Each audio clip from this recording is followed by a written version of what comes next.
Welcome to this tutorial video from WebGISL सागर। इस video के माध्यम से हम जानेंगे कि भू राजस्व का भुगतान ऑनलाइन माध्यम से कैसे किया जा सकता है।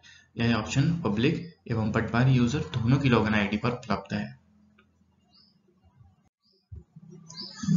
जैसा कि हम जानते हैं कि भू राजस्व का भुगतान हम अभी तक ऑफलाइन चालान के माध्यम से करते थे, लेकिन अब MP भूलेख पोर्टल पर भू राजस्व जमा करने की ऑनलाइन सुविधा भी उपलब्ध है।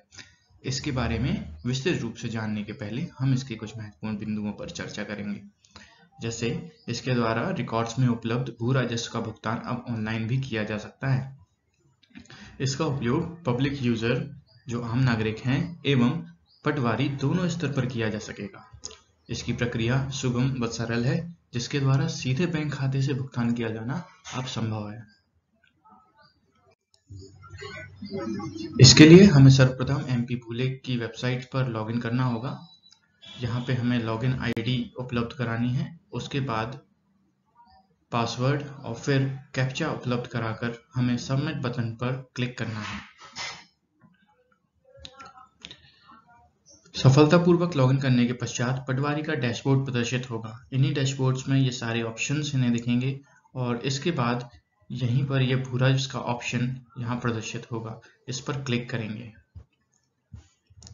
भू राजस्व के ऑप्शन पर क्लिक करने के बाद हमें यह नया एक विंडो ओपन होगा, जिस पर कोषालय भुगतान मद यह नवीन राजस्व भुगतान के अंतर्गत कोषालय भुगतान मद में ऑनलाइन और ऑफलाइन का विकल्प है। यदि पूर्व से ही चालान के द्वारा राजस्व जमा किया जा चुका है, तब ऑफलाइन का चयन करें एवं चालान नंबर को दर्ज करें। चालान नंबर दर्ज करते ही भुगतानकर्ता का नाम और स्कीम का नाम स्वतः ही दर्ज हो जाएगा। इसके बाद यहाँ पर ये सारी डिटेल भरकर विवरण देखें और आगे की प्रोसीडिंग कंप्लीट करनी होगी। इसी तरह यदि हम इसको ऑनलाइन जमा करना चाहते हैं तो फिर ऑनलाइन के विकल्प को सेलेक्ट करेंगे, जिसके चयन के पश्चात हमें जिला, तहसील, राजस्व निरीक्षक मंडल, पटवारी हल्का एवं ग्राम का चयन करना होगा। ये सारी चीजें चयन करने के बाद हमें भूमि प्रकार का चयन करना है। भूमि का प्रकार कृषि भूमि है या व्यवर्तित भूमि है, ये किस प्रकार की भूमि है उसका चयन हम करेंगे। इसके पश्चात आपसे ग्रामवार और खातावार की जानकारी मांगेगा। क्या आप इसका भुगतान ग्रामवार करना चाहते हैं या ये खातावार करना चाहते हैं। यहाँ पे उसका विकल्प चुनने के पश्चात हमें यहाँ पर वर्ष को सेलेक्ट करना होगा कि किस वर्ष के लिए हम ये प्रक्रिया करने जा रहे हैं। इसका चयन करने के पश्चात वर्ष का चयन करेंगे तथा विवरण देखें पर क्लिक करेंगे। विवरण देखें पर क्लिक करने के पश्चात हमें यह विंडो ओपन होगी, जिस पर हमें चेक बॉक्स और ये ऑप्शंस दिए होंगे। हम चेक बॉक्स को टिक करेंगे। यदि चयन करें पर क्लिक करते हैं तो सारे एक साथ टिक हो जाएंगे। इसके बाद यहाँ पर ये कुल योग में आपको यहाँ पे राशि प्रदर्शित होगी कि आपकी कुल भुगतान योग्य राशि कितनी है। इसके पश्चात आपको जमाकर्ता का विवरण यहाँ पर भरना होगा कि ये जमाकर्ता का नाम, पिता का नाम, इनका पता, फोन नंबर, ईमेल आईडी इतनी आदि, ये सारी चीजें आपको भरनी है। और इसके बाद I accept all the terms and conditions पर क्लिक करके इस पर टिक लगाएंगे और इसके बाद फिर भुगतान करें पर क्लिक करेंगे।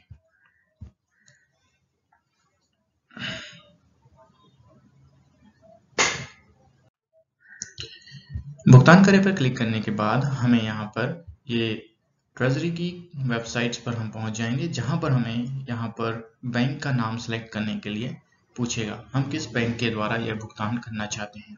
बैंक का नाम हम सेलेक्ट करेंगे यहाँ से और सबमिट पर क्लिक करेंगे। सबमिट पर क्लिक करने के पश्चात हमें यह विंडो ओपन होगी, जिसमें भुगतान संबंधित डिटेल यहाँ पर प्रेजेंट होगी।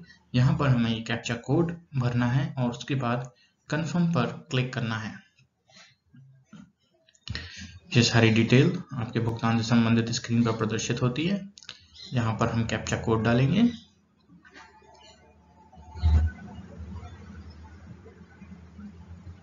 और कंफर्म पर क्लिक करेंगे।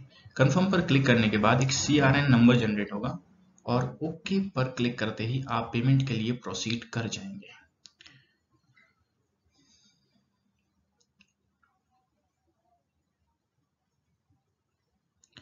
ओके पर क्लिक करने के बाद आप बैंक की वेबसाइट पर पहुंच जाएंगे, जहां पर आपको अलग अलग तरह के भुगतान के विकल्प आपको मिलेंगे। यहाँ पर आप अलग अलग प्रकार से भुगतान कर सकते हैं। जैसे यदि आप SBI नेट बैंकिंग का उपयोग करना चाहते हैं तो यहाँ पर क्लिक करना होगा।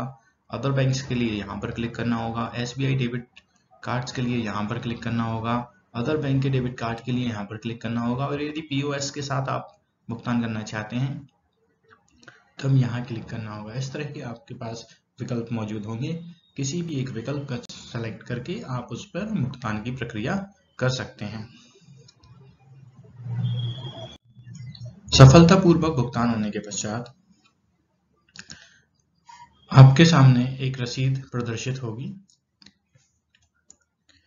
रसीद को आप प्रिंट कर सकते हैं तथा बंद करें पर क्लिक करके भुगतान की प्रक्रिया को समाप्त कर सकते हैं। यह रसीद आपके भुगतान का कंफर्मेशन है। इसे आप रख सकते हैं ऑफलाइन ऑनलाइन किसी भी मोड पर। इसी के साथ हमारा यह वीडियो समाप्त होता है। Thank you everyone.